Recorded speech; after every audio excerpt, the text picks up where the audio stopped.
What's up, guys? Do you have a mango tree that is not flowering? You had it for years. You're doing everything. You put mycorrhiza in there, you put fish emulsion, you even put worm castings in there, and your mango tree is not flowering. You followed everybody on YouTube, every advice everybody told you online to do, and yet your mango tree is still not flowering. Well, in today's episode, I'm gonna share my secret. Yeah, I'm gonna spill the beans today. I'm gonna tell you exactly what I do to get my mango trees to flower. Yeah, my secret for free. So let's get started. So it's still winter, and as you can see, this is my structure where my fruit punch mango is planted in the ground. My fruit punch mango has been in the ground for about, I don't know, I lost count, I would say 5 years, okay? But if you look inside the structure,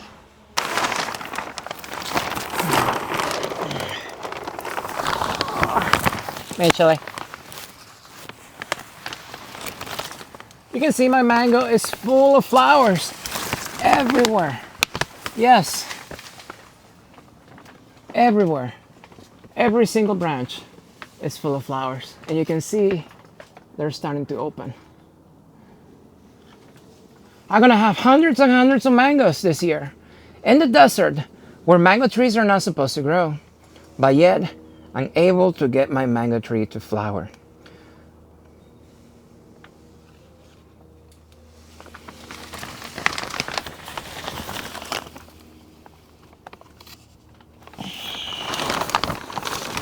All right, listen up. So I'm about to tell you my secret.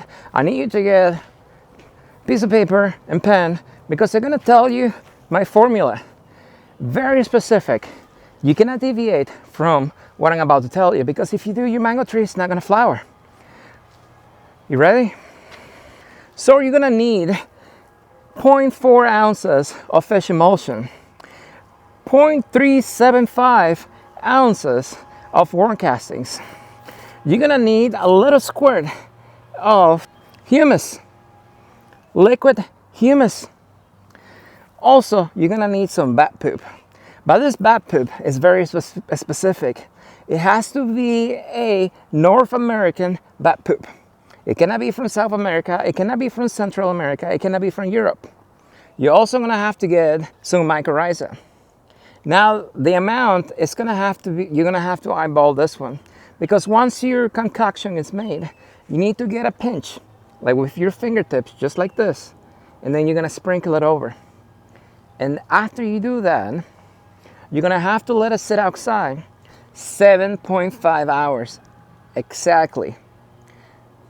No less, no more. Because if you miss that, even by a few seconds, this is not gonna work. Once you get done making this special juice, that I just told you about, you're gonna sprinkle it around your tree. There's one specific time of the year that you need to sprinkle it around your tree, and that is going to be in July. On the 4th of July at 3 in the afternoon, you need to get your concoction and you need to sprinkle it around your trees. If you miss it, like let's say you do it on the 5th, you do it on the 3rd, it's just not gonna work. It has to be on the 4th of July. Sprinkle it around your tree, and if you do everything that I just told you to do, you're gonna get flowers, just like my mango tree right here. I'm kidding, guys. Don't fall for that stupid stuff. You don't need anything special to get your mango tree to actually flower.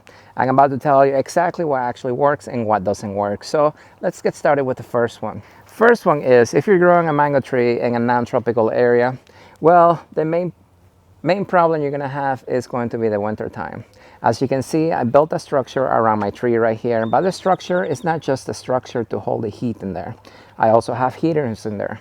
So when I know my temperatures are gonna be in the 20s, I turn the heaters on so that way my mango stays usually in the high 30s or in the 40s, depending on what the temperature on the outside is.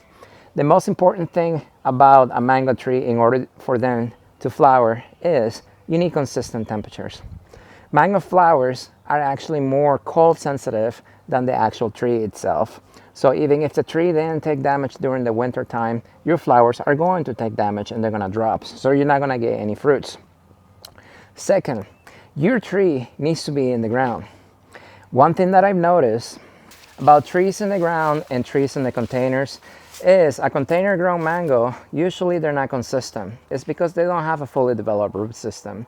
The mango tree in the ground, once fully developed, completely 100% in my area, that can take easily 2 years, they will be more consistent about flowering. That mango tree you saw in the, earlier flowers every single year. Usually the flowers start budding out around December. So I need to make a structure every single year, make sure that my heaters are running on the coldest nights, because if they're not, then obviously I'm not going to get flowers. So let's say you have a mango tree in a container and your tree is not flowering when it's supposed to. You went online, you checked textbook answer, and it's supposed to flower in April. Well, that time, that answer that you just looked up only applies to where the tree is actually native to, probably some tropical area. You most likely do not live in a tropical area, and that's the main reason why your mango tree is not flowering. Those times are not accurate, especially if you're trying to grow your mango tree in a non-tropical area. As you can see, these are Fairchild mangoes right here, and they don't have any flowers because the ambient temperature is too cold for them. I did not have these mangoes in a heated greenhouse. The temperature fluctuated too much from nighttime to daytime, easily 40-50 degrees. So the trees are not sure what to do yet.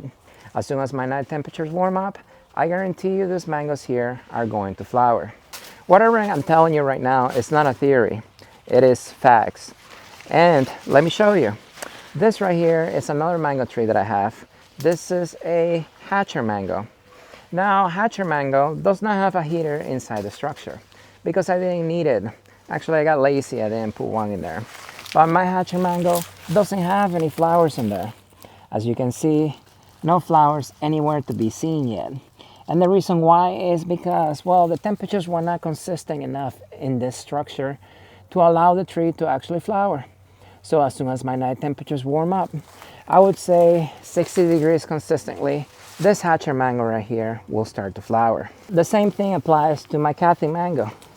It's got huge leaves, it looks beautiful, but no flowers on it yet. Normally, if my trees had the same treatment, meaning a heated environment or more consistent temperatures, they would all be flowering right now. But they're not, simply because the temperatures are not consistent. Ambient temperatures are going to be more important than anything that you can actually spray on your tree or fertilize your tree with. This fruit punch mango that you see right here, it is on my drip irrigation. It is on this clay soil right here. And to be honest, I haven't done anything to this tree in several years, besides giving it consistent watering and winter protection. And even last winter, if you actually watch my videos, this tree took damage. So technically, I shouldn't be having that many flowers, but I do, because I take care of my trees. If you're new to mango growing, I need you to understand something. I need you to stop thinking that you need anything special to be successful. The main challenge that people in my area have with growing mango trees and everybody else who lives in a non-tropical area is the winter. Mango trees are cold sensitive. You need to protect them in the winter time, regardless of the variety. There's not a single variety out there that's going to be more cold tolerant than another. But even if there was, your tree is not going to flower, it's not going to behave the same as the same tree in a tropical environment. So in order to get your tree to flower like this, you need to do this. First things first is, if you have your tree in a container, in containers they do not have consistent flowering. They do whatever they want. I've noticed trees, even the fruit punch right here, flower in the middle of the summer, flower in the fall. They flower whenever they feel like it. And their flowering times are not consistent. Every year is different based on the ambient temperatures around the tree, because I'm in the desert and my ambient temperatures here are not consistent. Every year is a little different. So first things first, you need to stick your tree in the ground. Once your tree is in the ground, you need to water when the root ball is dry for the first year. And as the tree gets older, mango trees have deep roots that go deep into the ground. You need to deep water it. Depending on how fast your soil drains the water, I have clay here. So clay takes a long time to soak the water. So when I water this tree right here, right now, I just turn my irrigation system on, and it usually gets water for 24 hours straight. So last summer, I was watering this tree like that, probably about every 7 days or so. But remember, my tree has been in the ground for several years and it is fully rooted in the ground. If your tree is new in the ground, well, you're not going to have to water that deeply because it's going to take a few years for that tree to fully establish itself in the ground. Now, another thing is I have a lot of flowers, tons of flowers, and you'll be expecting hundreds of mangoes, which I will. But the problem is I am in the desert, and these mangoes right here, they're not going to ripen for about 6 months. That's a long time. And usually when they're ripening, it's the hottest part of the year. So even though the mango tree itself will take the full sun, the fruits will not. Any fruit exposed to full sun during the summer is going to sunburn and they're going to drop. If they don't sunburn, we all get a lot of wind here. So if they get hit by the wind early, they're going to drop. So usually, even though I get hundreds and hundreds of mangoes out of my trees, I only get probably a handful to fully ripen and actually pick from the tree. And there's really not that much you can do about that besides picking a good location for your tree, a good microclimate. For me, this is in front of my house, so I do get a lot of wind that comes down the street and blasts my mango. So this was not a good spot for it.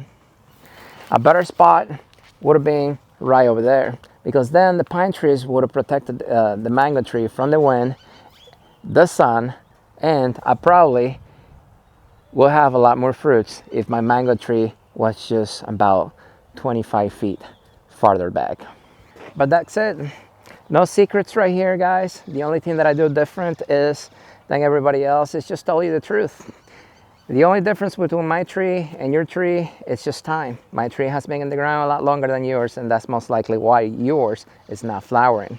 Another thing you gotta keep in mind too is if you just planted your tree in the ground and your tree is not flowering, it's most likely growing roots in the ground. Your tree will not flower consistently until it's fully established in the ground. So let's say the first summer you forget to water your tree. It wilts a little bit, it takes damage during the rooting process. Well, guess what? Your tree now is going to take twice as long to root itself in the ground fully, and until then, your tree is not going to grow. And that's the main mistake people make in my area. They forget to water their trees, the trees suffer, and then they wonder why next year the tree is not flowering. It is not flowering because it's not ready to flower.